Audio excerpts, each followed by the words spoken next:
right. Hello and welcome to this live stream today. We're live streaming this recording of the Data Driven Podcast. You can, of course, check us out on your favorite podcasting platform of choice, or just go to datadriven.tv and you can kind of see what we've been up to. So, what have you been up to, Andy?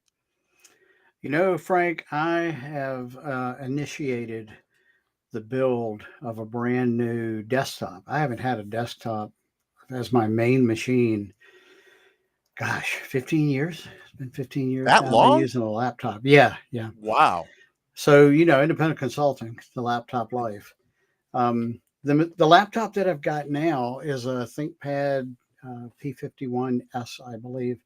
And I've had two ThinkPads over the last 10 years or more. They have really done well for me. And I'm going to keep this one. I've got the old one. And I'm going to drag this one around with me for speaking and such because live speaking is becoming a thing again. But I'm Like building actually in person, not like on a live stream. Like just yeah, actual, honest to yeah, that's goodness, it. crazy So talk. we were chatting earlier about it. I was trying to think of the name of it because the case arrived today and the motherboard. And the case is one of those that's got kind of like a smoked plexiglass Mhm. side for one of the sides of it.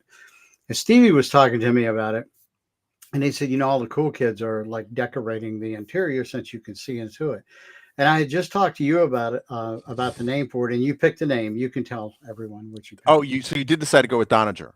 I am, yeah. Nice, nice. And part of the reason is that is because you also, for my birthday, got me this cool Rossi model, Rocinante. And so I'm going to decorate the interior of Nice. Donager with this. Of course, I don't see any names that say Rossi on it, but before this, it was the Tachi, and it came from the Donager. Remember, this is what they It escaped did. with. I'm going to mount it vertically, Oh, there so you go. it'll be like that. That's how it was sitting in the bay when they broke So into the bay. is that the one that says Baratnus gas? Because the model I have, Oh, you may be that's right. where Yes, yeah, yeah, yeah. So yeah. for So it's everyone very wondering, hard just to see. what the heck are these people talking about? So we're big fans of The Expanse, the book series, and the series Right. that was on Sci-Fi, then on Amazon Prime, and then they ended it at season 6 Yep. because Amazon wanted to spend $1 billion on something else. But I'm not bitter. Me Um, either. I'm hoping they uh, do this again. And I, I'll tell you, talking with Stevie about it, mhm. I realized, he reminded me of a few of the plot lines. Of course, there's a huge plot line that they they didn't get to, and it could take on its own life. But I think I'm going to Oh reread it yeah. and pay attention to um, that guy, Oh, that guy. Yes, that yes, I guy. forgot about that. Yeah, yeah, Yeah, yeah, yeah. because that's like the last half of the series is kind of everything orbits around him Right. for that. So anyway, There's a whole bunch that they could do with that space. There's actually a video game coming out that's set when I'm not exactly sure, but it focuses around Kamina Drummer and her life as a pirate. oh, There's that would be interesting. I forget what it's called, but it's you basically get to be a belter pirate. Is kind of what I think the Nice. I game's wonder if they about. got the actress to do the She did voice. the voices, yeah. Oh, that I was think so, nobody else yeah. could pull that off. No, and I think they got who was the other guy? The old guy with the beard that was also a Yeah, I belter. know you're talking about Ash something, Ashford. Ashford. It was Ashford. Ashford. Yeah, I think so. Yeah, they did. That's right. Because Anderson You know, Dawes was somebody else who was right. belt leader.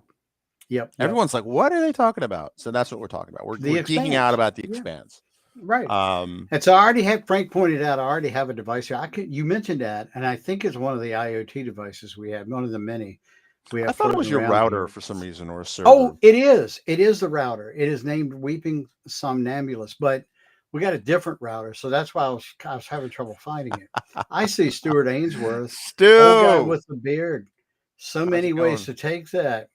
I Hmm, see what you did there, Stu, and that was it brilliant. makes me giggle. It's brilliant. Which is actually, I think, one of the things we wanted to talk about We after we do. geek out. First, we Old geek out about guys, hardware especially, and uh, Stu. and Stu. But one of the interesting things we'll probably do a separate show on is Yeah. but it's been a year now since I joined Red Hat, and it's just under a year since I did my giving up Windows for Lent thing, and Yes. my grand Linux experiment. And long story short, that ultimately led me to get a Mac back in the fall. You Yeah. mentioned the Mac laptop, which I named Razorback, which is another ship from the show. Very Um, good. and because my Rocinante is an older laptop, which I think is a P52, which I think is Nice. like the sport model of your laptop. Yeah. And Yeah. I'm actually impressed. I like the Mac way more than I thought I would. It Mm, exceeded my expectations, but we'll talk about that another time. As Windows yeah. 11 kind of has not exceeded my expectations, Yes. the Mac is kind of providing a path forward because the Apple Silicon is just unreal. Yeah. Yeah. And just the battery life I get on that. But we'll talk about that another time because We'll cover that a today, different day. uh, Today we want to talk about the news of the past week yes, has been all these layoffs in the tech sector. and it's something that I think if you've been around long enough, you've kind of seen this before. Although Yeah. it's been a while since the tech sector had a real purge like this.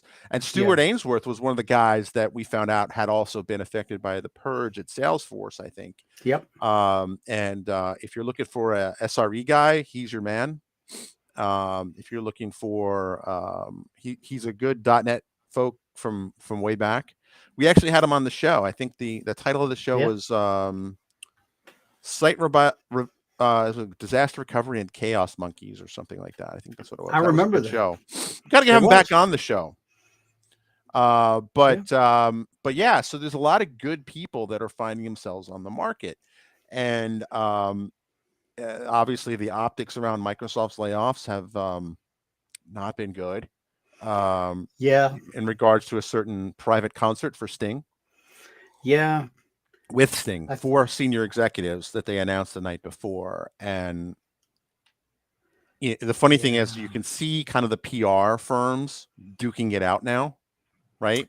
Like I've Yeah. noticed this, like the next day after that story hit, um, the That's funny, next day, Stu. oh, his schedule is free.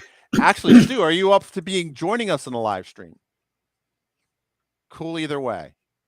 I can send you a link. I'll send you a link on LinkedIn. But the next day they posted this thing where it was, I think it was might have been Inc. or Fortune posted this thing like, Microsoft shows how you can lay people off with empathy and grace or something like that, with Right. 3 words, right? And then of course the Twitter sphere took off with private Sting concert, like all sorts of things like that. And Right. you kind of see like the things. Now, granted, there's no easy way to do a layoff. True. Um, and all right, Stu, I will send you a thing. There's no easy way to do a layoff. And we've been really lucky historically in the tech industry, right? Like where we didn't have to deal with layoffs on a regular basis. I know my Right. dad had to deal with that despite being a union due paying person, but I'll Yeah. save that rant for another time. Um, but Well, I mean, but we did have like the .NET. If you were around at the turn of the millennium, mhm, the bubble burst then, and then there was some IT layoffs associated with all the other layoffs that happened in 2008, mhm, which was the last time we admitted we were in a recession. I'll just throw right. that out. Um, and then now we're being laid off, and this time when eventually, someday, maybe we'll admit that we're in a recession.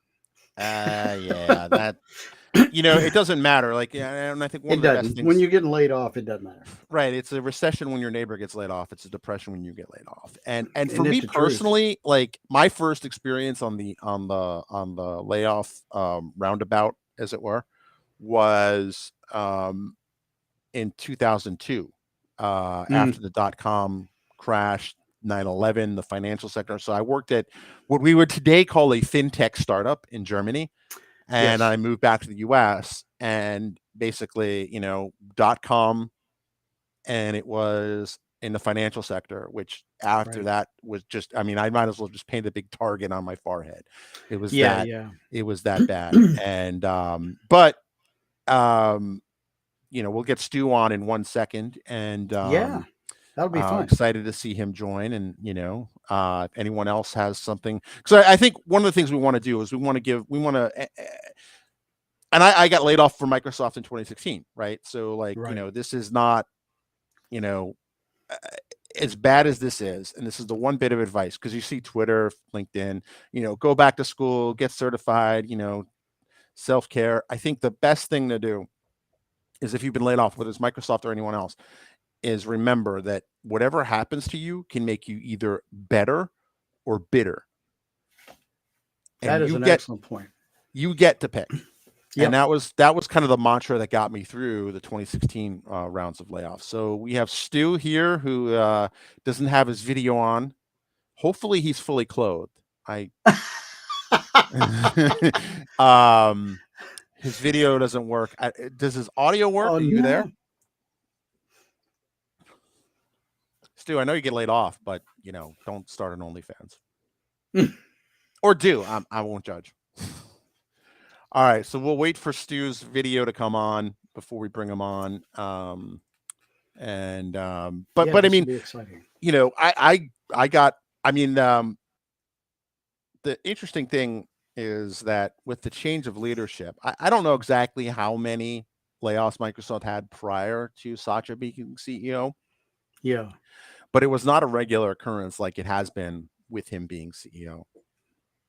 Yeah. Stu's going to relaunch the browser, and we'll be waiting for him. So And I mean, Stu, oh, sorry, go ahead, we've Andy. we've heard that's okay. We've heard Firefox is what they use to build Restream or to like test it. Oh, really? I didn't know that. Yeah. Yeah.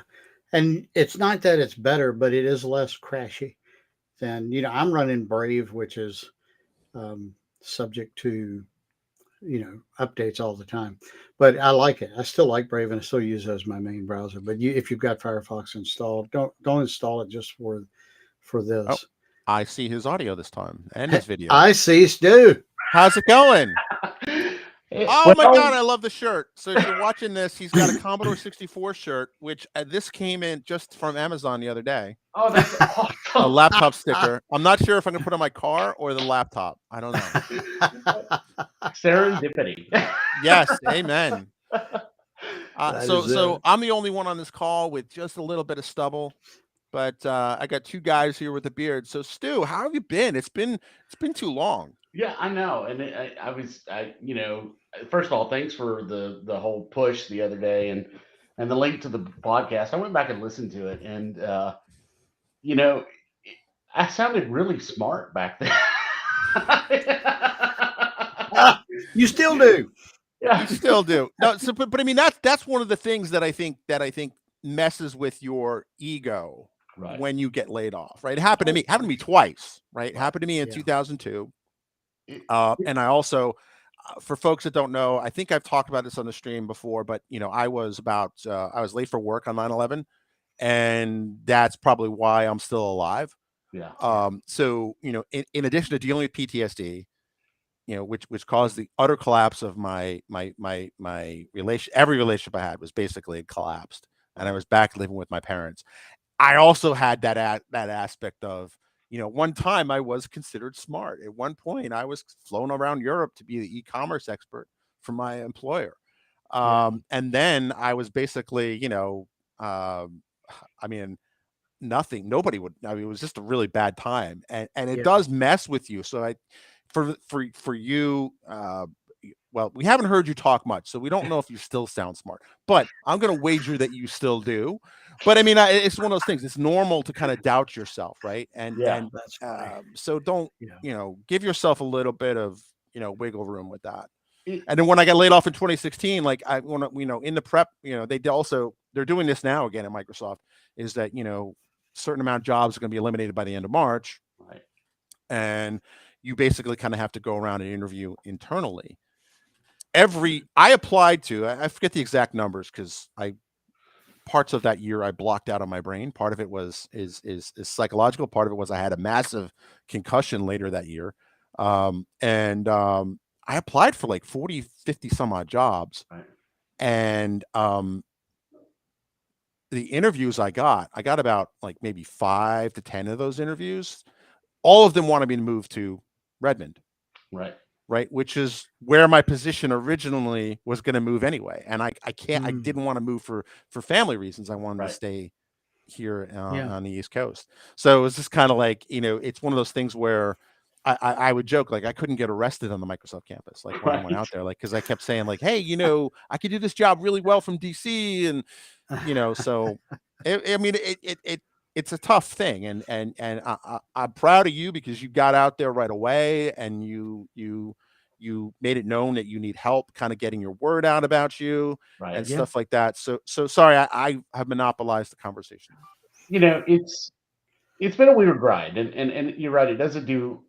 There is a it's a roller coaster ride. Like, and Mm, we always talk about like those 5 stages of grief, and I think that one of the things that when you're not in that situation, you're outside looking at something, and you're like, oh, you're going to go through these 5 stages of grief, right? And mentally, you prepare yourself for it to be like a linear experience, and it is not. I mean, Yeah. it's like 1 minute I am like buzzing and ecstatic and almost manic and getting job things out there and looking for opportunities.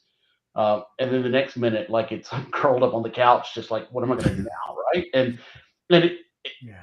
it goes from these sequences, and it's just completely unexpected. And, I will say that I have been, going to counseling for a long time to deal with a lot of just issues throughout the year. I think anybody I really recommend mental health therapy, and I've been doing it for a few Yeah. years, right? And that's been a saving grace. And one of the things that I've heard time and time and time again, and you even alluded to it, is you really got to take that time to kind of process what you're going through, right? And Yeah. one thing that uh, and we can talk a lot about all the layoffs and the way that they've been handling the West Coast, but Salesforce and I think Microsoft and Amazon, they've all given these extended severance packages, right? And your immediate reaction is like, oh, I got to rush out and go find something. And I know there are other people that are not in that situation, but I was lucky enough to be in that. And one of the things that my therapist recommended is like, take a sabbatical. And I'm like, you know, I'm not good at doing nothing, right? I just have never had. And so, but I have convinced myself that I have to find those moments in the day where it is okay to not work, right? It is okay to just stop and take a few hours off, go see family, go for a walk with the dog. And these are things that I would not have normally done while I was doing the working day. And so I've Yeah. really been trying to, pace myself and try to find that opportunity to have some patience with it. So, uh, You're absolutely right, and one I post 9/11, I did discover the healing power of therapy and making sure mental health is a key part of yeah, just your health regimen. right, Um, and the other thing is that for me, I also have a lot of trouble not doing anything. all right, And like looking back on the time, is that the concussion was actually a net positive. I right, don't recommend you go get your head hit. Don't do that. But for me, I couldn't do anything for like 6 weeks. Like Yeah. I would focusing on anything was just exhausting, like physically exhausting. Like, right, and it was just kind of like I was forced to do nothing, and I was kind of, for lack of a better term, left alone with my thoughts, right, and not in a bad way, not in a good way either, I can assure you. But like it gave me the chance to kind of figure out like where do I want to go from here, right? Because right, working at Microsoft had been my dream for a number of years since before I even met Andy, and we were doing user group stuff. And then when it happened, it kind of was taken away, right, and Yeah. it wasn't so much taken away. It was, I was given the choice of, uprooting my entire family for a job or not. And kind of my thinking was, obviously there's an emotional aspect of it, but just in the simple, what I would call game theory of it, right? Like I can always get another job, getting another yeah, family.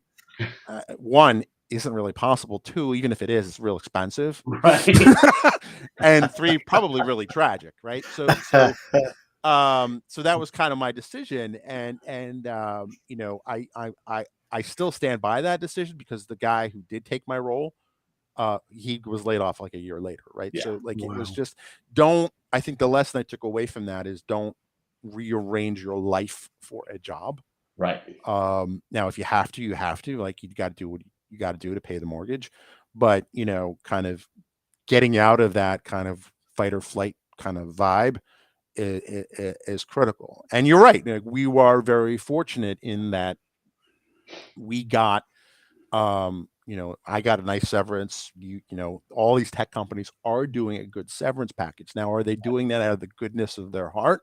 Probably not, No, because they know, right? Is that if the better they leave people, they kick people out on good terms, and as good as that's possible, the right. more likely they can pull them back in the future, right? I myself was recruited by Microsoft 18 months later, right? Yeah, So, and I stayed there until, the opportunities were not there, and I moved on, right? So, like, it kind of, I'm not saying this to flex. I'm not saying this to brag. I'm just saying, like, there's hope beyond this, right? Like, because right. you said, like, if you're when you're in the middle of the muck and the mire, right, you don't see the value or the lesson. You're not going to see that till you look back and realize, maybe that happened for a greater purpose.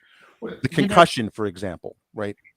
and one of the things that I've kind of taken away from this is, and the thing that I would like advocate people to do now, even if you're not in the middle of a layoff, even if you're not in the middle of a job uncertainty or anything, is really find some way to set down what your goals are and revisit that on an annual basis. Because when you're in this sort of situation, um, having that handy eliminate some of the time associated with recouping from it, right? Like, Right. because I didn't do a great job of that, right? I was kind of bobbing along, and I had all these great ideas and great visions, and and the last time we talked, I was still with Jack Henry, and we had a great conversation there, and I never really sat down and did kind of an annual review or reflection of where I wanted to be and what I wanted to do. But it's funny because you brought up that podcast, and I was playing it back to myself just to listen to it, and we talked about a lot of stuff. And some of the things that we talked about was at the end, you asked the questions that you always ask about the guest, or like, what excites you about technology? And I remember even thinking then that the answer that I gave, was I really wanted to see technology begin to expand and reach, and how can we bring the power of the cloud to more people, right? And that was a goal statement that I had drifted away from in my career Mm, search. And that's not necessarily bad, but having that opportunity to go back and reflect on something like that has kind of helped me shape my job search now, because now I'm looking for nice. those opportunities that take me back to that point of purpose that I had, right? And looking for those sectors that are going to help build that goal. So, I think that's one takeaway, that even if you're not directly impacted by the layoffs right now, and you're not part of it, is find that time to really figure out what excites you where you are now, and write it down somewhere, right? And have some kind of record, and then revisit that from time to time. Because Right. when the opportunity does come, whether or not it's an opportunity of your own choice, or it's an opportunity that's kind of thrust upon you, you'll have that to build on. And that's something that I'm gonna that's my New Year's resolution, right? Is right now I'm gonna try to find time to kind of do this kind of annual self reflection, and really move forward from that. Because again, this could happen again at any time, right? And that's Right.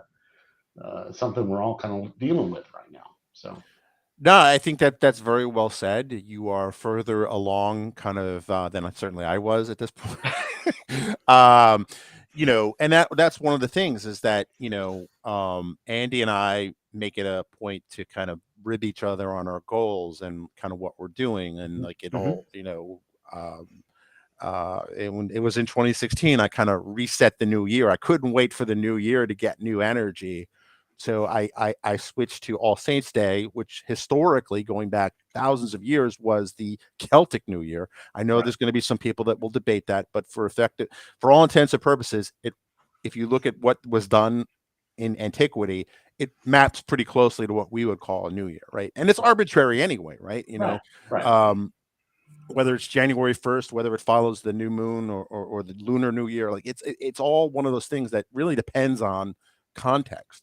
right, And it's arbitrary. So like for me personally, like and November 1st, I if it's a day off, I take the day off.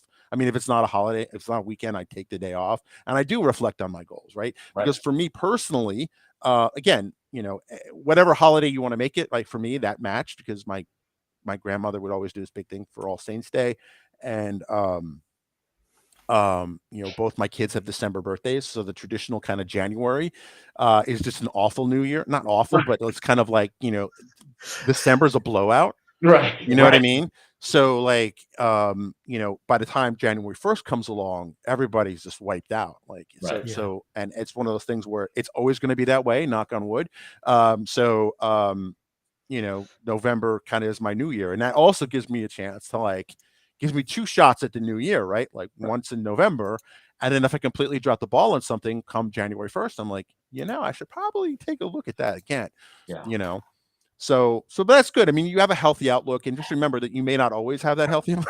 Right. Like you Right. said, it is. And I don't think Springer or Jenny Jones is still on the air, but like there's going to be those days. Is it Wendy Williams? Is that who's on? But Yeah. like, Yeah. you know, I don't watch. I don't watch. I work. Remember, Frank? no, that's right, that's right, that's Remember right. that well. You know? Yeah, I would just remember like there was this. I think the domain is still around, but it's a domain from like 20 years ago. So God only know who owns it now or what goes there. But there used to be a guy who was a Flash cartoonist. This goes way back, called Odd Todd, and it Right. was like he had this thing where he would, and particularly like so far, it's not quite that bad. But like in the New York City area economy post 9/11, post Enron and WorldCom collapse, the financial sectors, nobody was hiring, right? So this guy made a flash cartoon about how he used, it was very therapeutic. I'll have Right. to put it in the show notes, but it was pretty funny because he goes through the whole thing, like once was considered smart, and he goes, I wake up and he's like, he cries, and then he gets on a computer, sends out like thousands of resumes, and he goes, I wonder whatever happens to them. And like he cuts to an animation of it going off into deep space, or and then he's like, well, then like I stop, and then I go, and then he goes, then I watch some TV, and then it's like they play the SpongeBob theme song, and then he goes, then I go and I send more resumes out, and then they play the Jerry Springer. It was just very funny. It was, and that's I don't know if it's healthy, but it's definitely normal. Right. And Andy points out that it's 281 days until November 1st. Another thing we do, at least I think we both do, is Yep. since you know it was I forget exactly who said it, but it was basically like if clocks counted down instead of counting up, we would treat Yes. time very differently. Huh. And that's kind of on my wall. Like I have a thing that I have like a dry erase calendar, and I basically have today's date plus how many days until November 1st. And Right. one of the screensavers I have also does the countdown too, to remind myself that you know I'll never get today back. Right. You know what I mean? Like, and another book I recommend for those going through this is the 10x rule. And I highly recommend you do the audio version. And at the risk of covering your face for the video feed, if you go to if you're out of money or there's money is concerned, right? If you go to thedatadrivenbook.com, you will get one free audiobook on us, and then we get help sponsor the show. But the messaging for that was the 10x rule was he wrote it in the middle of a recession, Grant Cardone, and it was very, I found it very enlightening. I think I listened to it like 100 times. I told Andy about it, and then we've been big fans of Grant Cardone's ever since. But I highly recommend that book because Yeah. it helps you think about goals and just your life in general. Like, what type of life do you want to live? Well, and the thing is that, um, like a lot of people that were kind of impacted by this, it was sudden, right? It was. Right. In my case, it was an email at 6 in the morning. I was well Eastern time, so they sent it out 3:15 Pacific time, and I was on the East Coast. Most of my team was on the West Coast, and I was getting my wife and son ready for school, and I happened to check my email, and this was the first I'd heard of it. This was the Wow. you Wow. know, and so access started shutting down shortly thereafter. But I had built my technology stack was built around my company. I heard, Andy, you were talking about you're going back to the desktop for the first time, and you guys are rebuilding laptops, right? Like, well, I have an old desktop that I had built out for developer specs 5 or 6 years ago, right? And that Yeah. was the only PC that I had that was mine. And so Goodness. I had to come in and rearrange, cables and everything and try to figure out, well, how am I going to make all of this work with, um, how was I going to make all of this work and start looking for a job, right? So it was a real hmm jump from going from, I had a rig and I had a phone, I had everything. So not only you're kind of coping with all of the adjustments of, hey, you've just lost your job. Now you got to Right. start a job search. All of the tooling and everything that you had built up around your day-to-day work life has now got to evolve in a very rapid fashion. And that was Yes. Yeah. that was really hard and dynamic to get used to. But I think not only should you be setting goals uh, on that long term, you've got to get really good about setting some goals for in the very immediate future. Like, within the first 5 days, I had a rig set up and had a phone on order, right? I mean, Nice. this is an investment that I have to make. And then the next week, I was already starting to send out resumes and updating my resumes and that sort of stuff. But it's you got to have that day to day plan established. You've got to have like a monthly vision set up, and then you've got to have, where do I want to be eventually, because all of those are factoring into your current job search and your current Right. assessment of where you are mentally, et cetera. So it's a lot, and um, I'm thankful that, again, Salesforce was very gracious to make it a soft landing, as are most of the tech giants right now. I feel for the people that don't have that. You look Right. at like some of these smaller companies that are going through it right now, and Yeah. I don't think they're going to have that same kind of opportunity. And then I'm also very thankful that I have the family and friends that were extremely supportive and extremely, reaching out to me and, giving me opportunities and leads. And, that's just, that's something that you have to, it's the little investments you make now Yes. that will prepare you for when something goes wrong later on. Right. And that's Yeah. really part of that whole model that you've got to get yourself into. So just a quick bit of housekeeping. Kevin, I see your questions. We will get to them. I just didn't want to interrupt our guest. Yeah. So Yeah. I just along want to those acknowledge lines, that. Yeah. along those lines, Stu, that you were just talking about, it's also important, I think, to acknowledge up front. There's no way you can be prepared for everything. It's Right. not possible. And maybe getting prepared for that piece of it is just admitting that, acknowledging it, letting folks know that it's normal. You're gonna have those moments on the couch wondering what do I do next? That's normal.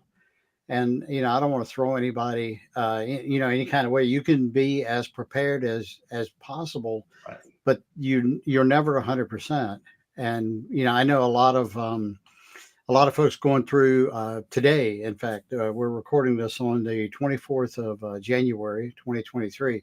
And as odd as this sounds, there's a lot of folks who live down your way, Stu, who are maybe facing thunderstorm and severe weather warnings and watches. It's very unusual, but not unheard of for that to happen in your neck of the woods. And again, I think about it in disaster planning and Right. stuff like that out here. You're never 100%, but you you know it you can do more than you're doing now. And I think it's important that you landed on your feet, and and yes, along with some assistance from Salesforce providing that soft landing. God bless them, Yeah. and all of the companies that are able to do that and are doing it. And I'm on the other side. I hire people and contract people all the time, and it just tears you up inside when you have to tell somebody, "Hey, this gig is ending," and we don't have another one lined up for you right now, and all Right. of that stuff. So, and I've been on the other side, totally on the So, other so side. wait, Andy, Actually, had to fire somebody. you didn't have Yeah. a private concert with a well-known musician? So I I'm play going to use guitar. that a lot because, like, That's right. You should. You the absolutely whole should. empathy thing that they keep and there is an article that's been on my head for a while called, beware of the empathy industrial complex. Right. And That's a good that title. that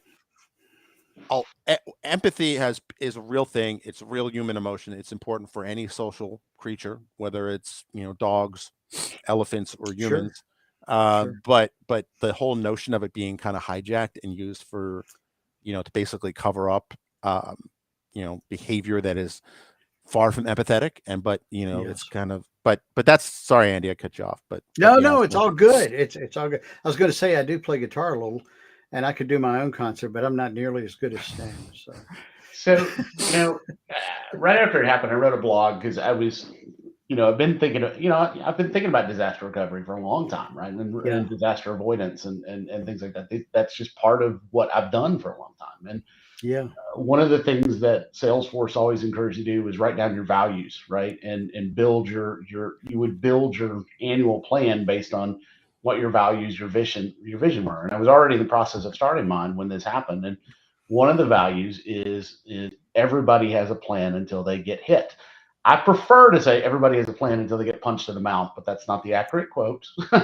The got you. accurate quote was everyone has a plan until you get hit. And it's that idea that you can have a wonderful vision of where you're going to go, but something is going to disrupt that. And when it disrupts you, Yeah, what do you do? And for me, it's you got to go back to the fundamentals, and those fundamentals are those low level behaviors that are so automatic that you've built up over time. And when it right, comes to this kind of a job search thing, you know, networking and getting connections and having those interactions with people that are smarter than you are, that is one of those fundamental principles that will help you recover from getting punched in the mouth, right? And that's right, uh, that is something that I think that that there's an old proverb that basically says the best time to plant a tree was 20 years ago, the second best time is now, right? And that's really what I want to encourage people to do is even if you're not in this situation, that what are yeah, those things that you can do to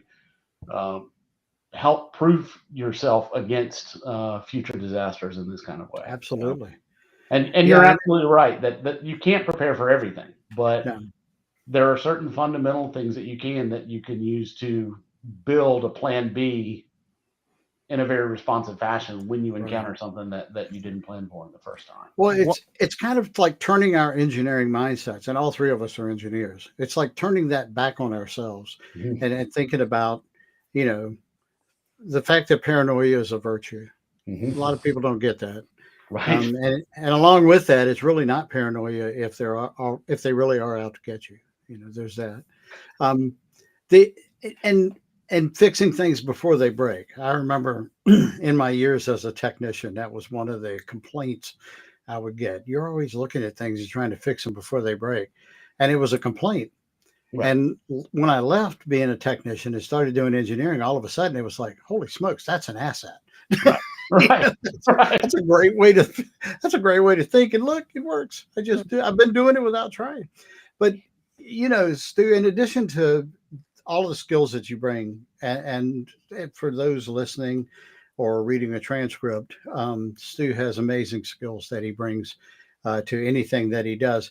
He has this. If you haven't picked up on this already, I don't know how you could miss this, but he has this personality that just exudes positivity, and that's and sometimes that's worth more than everything else. Mhm. In some cases, you get to the bottom of the barrel. It's a weekend. You've done it's just not the first weekend you've pulled trying to bring this thing to life, and everybody is starting to stress. The nerves are fraying, and you have somebody like Stu who just kind of comes into the room and just sheds this positivity everywhere. I've seen you do it a couple of times, community stuff and in conversations about work stuff, and I just would recommend Stu for that you consider Stu for anything that you've got. And I say that and I say that knowing that I'm considering him for some stuff. I hire independent consultants, and I want to catch up with you, Stu, before I get down your way next month. Yeah. I'm going to be at the BI SQL Saturday there. I hope we can catch up a little there, maybe a little before, and just chat about some opportunities that some don't exist yet, but I would love to be able to put you out there and say, hey, we have a site reliability engineer who has some availability and may want to put in a little bit, a day a week with you or something like that. Yeah, So, I'd love that. put that out. And I've also encouraged him to look at the Red Hat job board. Yeah. Because we are still Darn you, hiring. Frank. I'm trying to put this man to work. See, now you got people fighting over you. Right? There you go. Right? It's it's scary news, right? Like, because Salesforce was, probably middle of the wave, right, when all this happened, and now then you have all these big news of like Amazon and Microsoft, and I guess they're calling it a copycat syndrome now, right? There's all these big companies. Oh, we're all going to cut back, and right. And then you start thinking, all these people, all these great, talented people are flooding the market. And I will say that, for me, the things that I have to stop and look and exactly that, assess the worst case scenario and then figure out where am I going to put my head at, right? And so the worst case scenario is that there's tons of people out there on the market right now, for me, for me. But what I love about my life, and I still live in Houston, Georgia. I think that was in the show notes of the last time we talked about. I live on the East Coast. I've worked remote for the last 17 years of my career. 11 of that has been managing people remotely. I understand remote culture. And I think a lot of the people that are being impacted and affected, they're very West Coast. And, they're people that are going to be looking for West Coast opportunities because their cost of living is different than my cost of living. Even if they were to find a remote jobs, somewhere in Atlanta or somewhere in New York, it's going to be a different price point. And that's some of the challenges that they're facing that I'm not, right? And so that's, I have to look personally, I have to look for the bright side on what I can find for me and my family. And I feel for all of these engineers that are now looking at completely different situations because they're living in a higher cost of living area, and they don't have the capability of picking up and moving and being mobile, right? So that's I really feel my heart really goes out to the folks who live in places like Seattle, right? Where if it's not like Microsoft is laying off and Amazon's hiring, right? They're both laying off, right? So you're kind of in that company town problem. And the people who really, really, really are going to be really up a certain creek, I don't want to say the name of the said creek, but are the folks who are on H-1B visas because they have, I thought it was 30 days, but apparently it's 60 days. Not that that's marginally, not that that's really that much better, but like they have X number of days to leave the country if they lose their job, which supposedly there's some kind of exemption for that, but still, I mean, that's just really because I remember in the .com boom in New York and the subsequent crash is that on day one you wanted something that was matching your old salary, right? By the time you got to day 45, day 50. You were, I mean, I knew folks that I was working side by side with that had basically taken on the gig for minimum wage. And it's just like, and for those thinking like, well, I don't have that problem, indirectly you do, because one hiring manager in a fit of uncharacteristic, this is the age before the smartphone and we never know who's being recorded, right, had flat out said to me, why should I hire you when I can hire 3 of them? And when he didn't say them, just he used the word I'm not comfortable using. Right. So which I thought was, one, this guy's a jerk and I don't want to work for him anyway. But 2, like, their misfortune doesn't cause me the same level of distress, but it does have an impact on me. So like, job offers, hourly rates were like tanked, next to them. And there's nothing I did, so I mean, I would. Those are the folks I really feel. I mean, I feel bad for anyone, but like they are the ones that they really have to. They don't have a timetable, so to speak, unless they want to go home. In which case, then Kevin here has asked us a couple questions, but Let me interject one thing into Sure. that. You were talking about hiring managers Mhm. being less than kind. I've had this experience where I worked for a company for the longest time. 2.5 years was a long time for me, just so you know. And they, one of the people that worked for me there, great guy, we got along great. I tried to look out for everybody on the team. Fast forward about 5 years after I'd left, and that company called and wanted me to help with doing some contracting for them. And I ended up with that person who formerly reported to me. I was reporting to him in this. So, if if things are going to stop at the end of the day, that's, I guess, one way to look at it is, yeah, nobody's going to remember I treat you poorly after I've done it today. But that is so unlikely.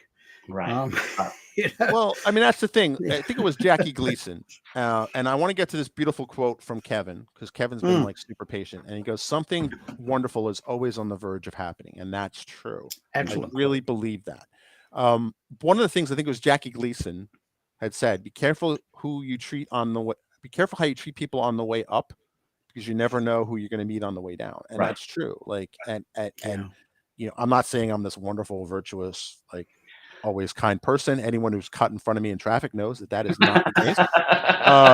But like, I mean, that's true. Like, like there are, and there's something my grandmother would say. I think it's an old Irish proverb, but I think JFK made it famous. Like, forgive your enemies, but remember their names. Right.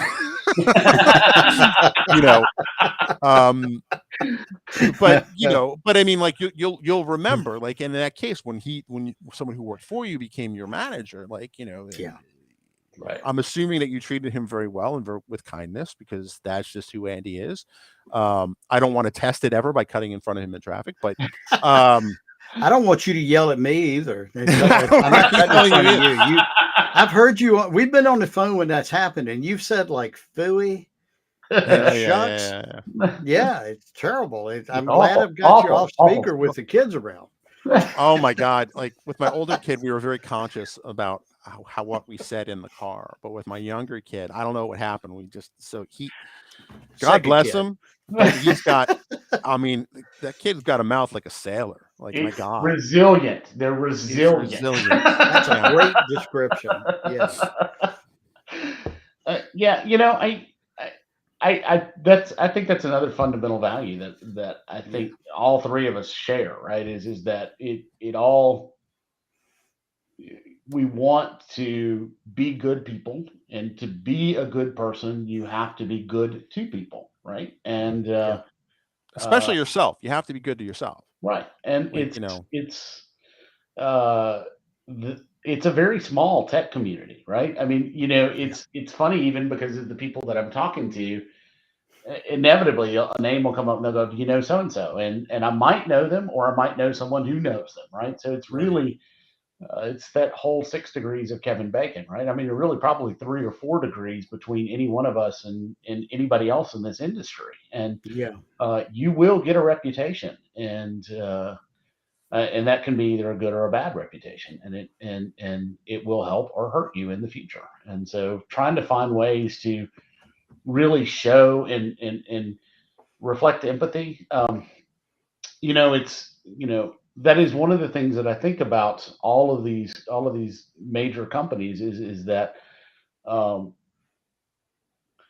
it's been very uncharacteristic about the way that these layoffs have occurred, because in all cases it's been like an email that's been very a disconnect, an immediate disconnect, and a Yeah. lack of humanity. And what's jarring about that, and you bring up the Microsoft Sting concert, is that the values that they espouse and the type of people that they've attracted to work to them are all very empathetic. And so right, I think that's one of the big reasons why there is such a sour taste about a lot of these things, is Yeah. that you really like the people that you work with, and all of you are working for the company because you all really kind of have those same values that the company says that they espouse, and they do. And in this particular case, it cuts against the grains of some of those values. Now, on a Yeah. practical sense, yes, they're doing things um, to handle some of the day-to-day concerns, like with the generous severance packages, et cetera. So they're kicking you off the island, but they're putting you in a really nice boat, right? right. But the fact is they really kicked you off the island, and that's it's jarring, and that dealing with that kind of emotion is very hard to kind of wrap our heads around. There's no good way to handle this. Like, No. I mean, from either point of view, right? Yeah. Like, and Andy and I will sometime explain the connection between boats and empathy, but there's a story behind that. But the but you're right. I mean, there's no, and that's part of the problem, right? Like, a lot of these companies, they say we're a family, right? Like, if you're family, you don't kick people off the island. If Right. they're well, depends on your family. I don't know. But I mean, like, so, and I think there's another podcaster guy you should totally watch because this stuff's very inspirational. I'll give you a list of inspirational stuff, but one of them is PBD, or Patrick Bet David. And one of the things, I think it was him, he goes, we should think about this like teams, right? Like if you look at like NFL teams, or NBA teams, any team, right? They'll trade players, right? And they want the best in the team, and they want a particular thing in the team, but it's not like a family, right? Because a family, you don't kick grandma out, Right. right? You know what I mean? Like, uh, but trading your top players for another kind of thing. I think that's a little bit more of a healthier metaphor, Right. but again, that's above our pay grades. Right. But I mean, it's just one of those things where you have to be careful, like you said. These companies are on a mission, and there's values they say they espouse. But when it starts rating bullets, then you really see what somebody's made of. Well, but Yeah. the thing is that those values that there's a spouse are going to attract a certain type of employee, right? Yes. And so the relationships that you have with those other employees are real. They're based on Yes. those values that you espouse. But the fact that now it's an unnamed entity that is doing something to you, that's a very weird disconnect. Like, I liked my manager, I liked my director, I liked his director, right? I liked all of those people, everybody that I've talked to and reached out to. They've all been very kind and generous and trying to help, and yet they've all felt the same sense of powerlessness because somewhere up the chain somebody made a decision that was based on the financial interests of the company. And I'm not ever going to say that's wrong. I'm just there's just somewhere along that chain from that decision to the actual implementation, the empathy got lost, right? Yeah. And Yeah. it's but at the same time, you still feel very connected to the actual people that are in your sphere of influence because you all joined the company under those same sorts of value statements and value. Right. So No, I mean, that's a good point. And that disconnect, I think, is what's leaving people with a bad taste in their mouth. Right. Is kind of like, and I'm not saying I have a better answer, but I mean, in the best of circumstances, this is a hard thing to do. right. There are certainly things you could do to make things worse, right? Right. Yeah. I like Sting's music too, but I mean, there's certainly things to make things look worse. There's optics, and then there's kind of this thing, and there's another thing that's going on now where, a leaked memo was like, came out that, oh, this is a great chance to get rid of your underperformers, Right. which is going to do wonders for people's self-esteem, right? Right. Who Right. may not be, because I can tell you firsthand, based on going through this at least twice, once at one of these big tech companies, another at a bank. It's not always the low performers that Right. get kicked off the island, right? It's the ones. Yeah. Same thing with Survivor, right? It's a vote, right? And it's all about how you can play the game. And there are people that are still in the employ of. Well, I won't name any companies, but y'all can figure it out. You all are smart. I can tell you that was like the second time in my life I ever said y'all, and it felt natural. I was going to say, did you did just say you did it y'all? real I nice. did, and I've lived south of the Mason. Thank you. I've lived south of the Mason-Dixon line since I left New York in 04. You And got two Southerners on the phone, and we both thought you did I well. know, So like, kudos, There you brother. go. but like, it's just one of those things where, it's, uh, it's a tough thing to do. It's a tough Yeah. time, and it's a tough thing to do. Yeah. And there's certainly, it's like anything else. When somebody gets bad news, somebody dies or whatever, there's no good thing to say to make it feel better, Right. right? There's certainly a lot of wrong things to say. So I Right. think instead of companies, we're engineers, right? We always want to do the right thing. But I think that as I've gotten older, and I kind of realized that sometimes you don't want to say the right thing. You just want to say the least wrong thing. Right. Right. And Yeah. I don't know where I was going with that. I think just using the word y'all in a sentence is just It threw you. You it threw me. It threw me. Now you need some tea and a lawn chair.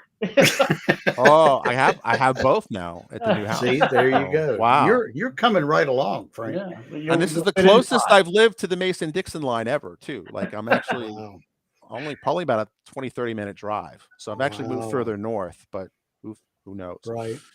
Well, you bring up something interesting, and you and I've had this conversation because both of us have experienced it. I dare say we've both been victims of it, where there's politics at play over our heads. Mhm. And at the risk of being a little brusque, I'm not hopefully endangering our iTunes rating here, but it's like elephant reproduction, right? So it's all happening way over our heads, and and we don't dare look up, Oh, and someone is on the losing end of that. Probably the best way to say it. I mean, I mean, for me personally, like when I did get laid off in 2016, it literally was a certain type of contest between two CVPs, Yes. right? And I've had two boy dogs. I have multiple dogs, and at one point I had two boy dogs, and each one of them would go to the same post, do their Yes. business. The other one would see that, go over there, do it. The other one would see that he'd been written over, and it really became that type of contest. Yeah. And and it was the same thing with these two CVPs. I was a pawn in a much larger game. Yeah. And I think Yeah. that's also very humbling, right? Because, one, you think like, well, there's these wonderful, empathetic people who want to change the world, blah, blah, blah, blah, blah. And they attract those type of people. And it's the true believers that kind of get smacked in the face when they realize like, that turns out at that level, there's certain levels where that is no longer the case, right? It's like Game of Thrones, Yes. Yeah. without swords. One of the And things I forgot one point on my rough analogy is it takes 2 years to get results. Just when I thought that image had left my mind. Ugh, brain bleach. One of the things that I think that I've been dealing with, right, is the need to doom scroll, right, and that Yeah. is so hard because, like, Yeah. I'm still financially vested in both of these companies, so and a lot of these companies, I want them all to succeed, and so you know, under the pretense of checking on the stock news to see how things are doing, right? You start reading all of these news and about all the way things went down, the uncertainty, the turmoil, and if you get so caught up in that, it's like anything that we do with social media. We talked about it like on that podcast a while back about the club and the Iron Age, right? We're Right. still really good at beating each other up, and Yeah. news media feeds that in a lot of ways because they're trying to get headline. Their business is now built on headlines lead to clicks lead to advertising dollars. So you write the most controversial, extravagant headline you can, so you get people to read, and then you get into it, and it's really nothing. But I do Right. remember reading one of the news articles where they talked about that these cuts are coming after a memo was leaked that they needed to identify the 10 worst performing, the 10% lowest performers in any organization. So suddenly this news person that I don't even know, right, has nothing to do with my company, has nothing to do with the experience that I have right now. They've suddenly made this link in a broadcast print that I was part of the 10% layoff, so therefore I was part of the 10% lowest performers in my company. And it is absolutely untrue, but Right. Yeah. that gets in your head. And the more Yeah. you feed that, the harder it is to get out of that and harder it is to get past that and really realize, what you contribute and what brought you to the company. And really, so many of these decisions are made at a level so far above you, they have no Yes. idea what your contributions are, right? And At I was best, you're a line item entry in a spreadsheet somewhere. right. Sorry, Andy, I cut you off. That's right. It was good. That was a good and better point. So I did I was participating in a team when the performance based stuff came out, and this was like 20 years ago. And it was five of us on the team, and the particular model they chose was a 20-60-20. It sounds like, Stu, you were in a 10-80-10, Right. or at least that article was trying to put you into that box. And I was the latest person on that team. We all had different things that we specialized in, and I had scored the latest win like a Right. week and a half before they implemented this. So I got to be the since there's five of us and it's five slots, I got to be the top one guy. Right. And it worked out really, really well for me until I opened my mouth. And I know both of you are going to be shocked by that. Right. And so I asked my boss, I said, so does this mean that we're hiring the wrong person 80% of the time, or are we just mismanaging them? Yeah. That No one wants to wasn't hear the that. cleverest way to put that, but if you throw naked scalars at me Yeah. and statistics to an engineer, that's how I react. I start applying them. And right away, even though I was the beneficiary of it, I was like, tell me what's the mix on this, or is there some other thing going on with this? And I know Amazon practices that. I know, and it sounds like from that leaked memo that someone either someone at Microsoft was doing that, or they were thinking like that, or the memo was totally fake news. Who knows? In There 2020. definitely is a kind of what I call, well, I don't want to name anyone by name, but there's a kind of the Jack Welch school of thinking is that you always have that is was 60-20-20, right? So Yeah. everything the previous CEO of Microsoft, Steve Ballmer, was a quite the disciple of Jack Welch, Right. Yeah. and for good or for bad. Um, I killing me to bite my tongue here. But but even though Steve's been gone now for the better part of a decade, I think like 9 years or so, like there's still people who were just lieutenants who are now captains and generals Right. in the organization that drank that Kool-Aid, and even if they sport the new banner, they may not necessarily they either come with those old habits consciously or unconsciously. Right. Yeah. It is what it is. Well, Christy looked at it, my beautiful bride, and she said, in her succinct wisdom, she says, for the last 3 years, technology could do no wrong. Right. And we needed it. We depended on it actually to do as much as we could. And now that need is retreating. Whatever you believe about, what's going on, is definitely less than it was midway through 2020. Right. And so, here we are, and maybe it's just the tide going out. Right. And people that, forget that there are tides, right? Like I'll yeah, never forget. yeah, I'll never forget when I was. This is when I was a young, but a young pup, and I was in the Frankfurt airport because I would do the Frankfurt New York commute, which yeah. was an experience. But I was at the airport and they had an ad for The Economist. This is when I started picking up and reading that, like, and not like I Okay. read it every week, but it was like, they talk about the rise. This was fresh off the memory of the Hong Kong financial crisis, like in 97, 98. And it was Hmm. like, from the rise and fall of Hong Kong real estate. And they gave another example. And then they said from the rise and rise and rise of tech startups or, dot Interesting coms. timing. Well, this was just before. And Right. they gave three examples, right? Like one was rise fall, the other one, second one was rise fall, right? I don't remember the first one was, but the second one was definitely Hong Kong real estate. And then the third one was .com, and they didn't say fall. And I'm in the security line thinking, oh crap. That was my first reaction, was oh crap. And but you're right, it's a tide, right? And people forget that there's a tide, or Right. they're Yeah. new to they're new to the workplace. Right. Yeah. It's shocking to believe that there are kids today, but there are people who are Kids in the today. workforce that don't remember the .com crash, Right. right? Yeah. Because probably the '08 financial crisis kind of took the oxygen out of the memory, but like, Right. and I think we're seeing that again because I Yeah. think that there was this notion of tech can do no wrong, and we need to throw as many resources at it as possible. Now we're seeing it kind of like, well, maybe we, so we're, there was definitely an overreach, and then now we're kind of paying for it. I That's think, yeah, I think that there's some things that are kind of offsetting that, right? That could potentially offset right. this. And one is that more so than ever, every company is a software company now, right? I Right. mean, every That's true. company you talk to, they're hiring people. So there's I would go opportunity. further than that. I say every company is now a data company. Yeah, but and so there are more opportunities in the tech stack away from Yes.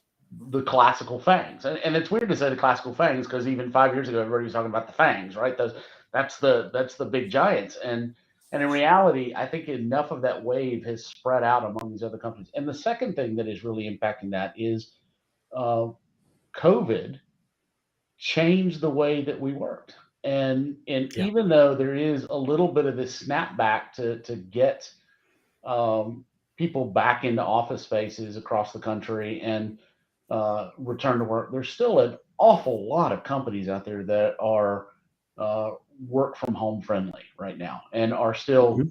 continue to embrace and continue to grow in that model and continue to grow talent. So yes, I do think that we're seeing a shift in a lot of the big software providers that have obviously built sprawling empires of stuff and they're Sure. having to shrink because they've overhired.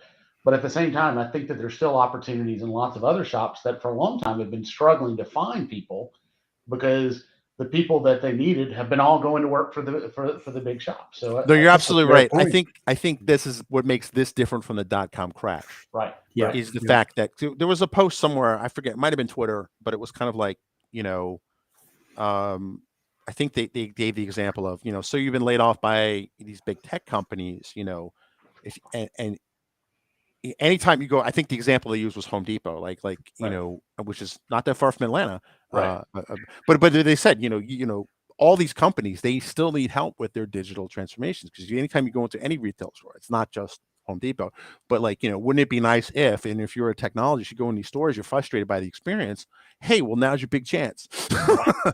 you know, um, and it was an interesting way to look at it, and I think you're absolutely right. This isn't like 2008. This isn't like 2002, right? This is a little Yeah. bit different of an animal, in some ways better, some ways worse. But you're right. Like, there's a whole segment of the business spectrum that has realized, oh, we're actually software companies now, or oh, we're data companies now, right. and there's a whole bunch of people that have been skilled up in that field that Yeah. can they people that ordinarily they would not have been able to get because of the benefits, because of all the Right. Fang, the panache of being in Fang, Sure. that sort of thing.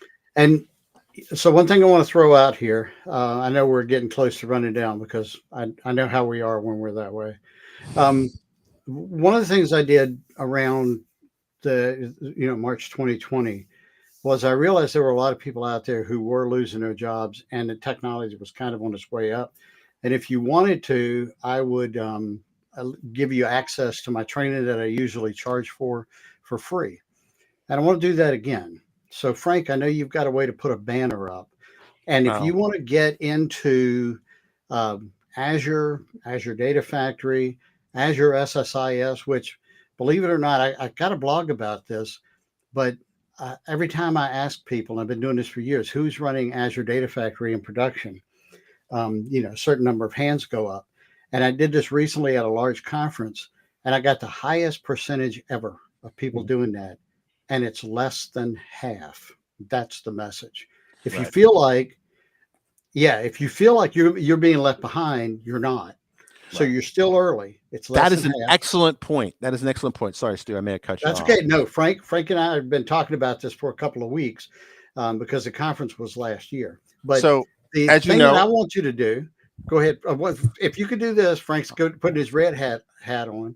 What I'd like to do is offer you a code, and you could go sign up for my premium level. It's entdna.com/premium level. The code is OPP23.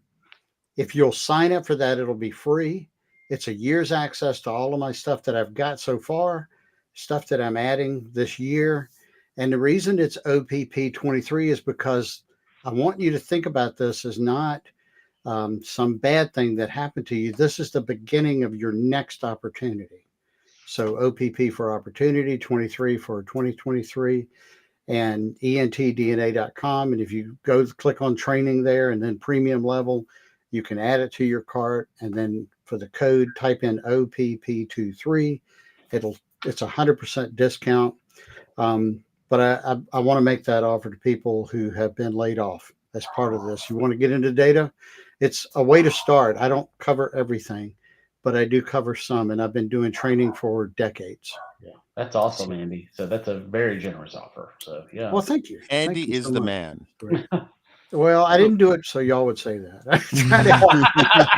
Like always, I just want to help. Just, People help just me. promise me a seat at that private concert. Absolutely. So your Rhodes Red Hat, what'd you put that on for? So I put the red hat on. I realized that I have a headset on, and the thing doesn't fit in. But this is in regards to the on-prem versus cloud. So Right. Rhodes is the product, one of the products I'm responsible for. It's Red Hat OpenShift Data Science, and we had a certain amount of uptake when we announced it on AWS. But Mhm. when we announced the on-prem version, people are going crazy because people still have on-prem, and this is hard for me to accept because Yeah. I mean, I drank and I mean, I swam in the Azure Kool-Aid, right? Like but like there's still a pretty sizable on-prem investments for a lot of companies. There is. Also, Yeah. and we now have an on-prem version. So one of the questions we would get was like, "Hey, that's great, but because of this law, we don't want the data, we can't or won't want to let the data leave the data center." And the answer at Microsoft was, well, we have Azure Secret or, all of these certifications. But you're starting to see a lot of companies kind of pull back. And even Yes. Satya Nadella said this as they reevaluate their cloud spend. Right. Right. Yes. And I think that what you're seeing with a lot of data sovereignty laws, privacy laws, is that I think on-prem is going to be, back in fashion, right? It's the tide going in and out on the cloud. Cloud Right. is always going Yeah. to be there. I think realistically, we're looking at a hybrid world. But again, this is cyclical, and we're seeing this cycle, multiple cycles, kind of come into play here. Yeah. Yeah.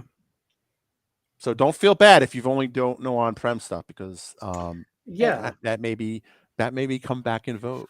Well, and one of the things that y'all are both touching on, and I should have said this earlier, is that when you're setting your short daily goals, one of the things that is helping me is I now plan my schedule much like I did when I was working full time, right? And Mm, I make plans in the morning, and I only allocate so much time to doing the job search, and then in Yeah, the afternoons I'm allocating the rest of the time to skills improvement, right? Because nice. even though I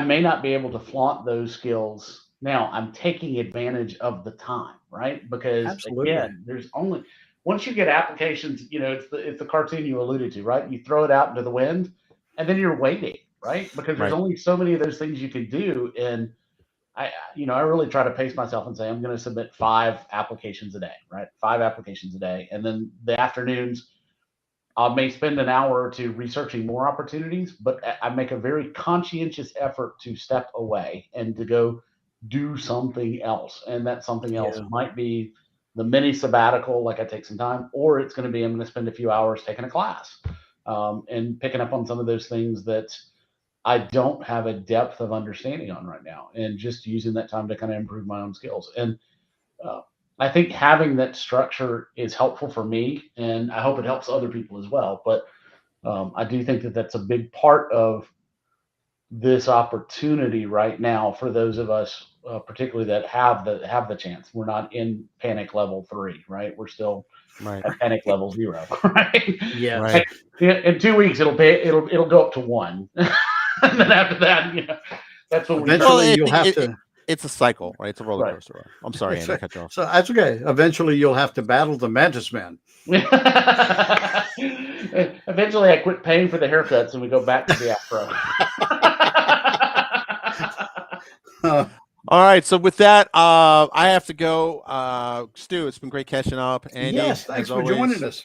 That was And Yeah. awesome. if you're looking Thanks, for Frank.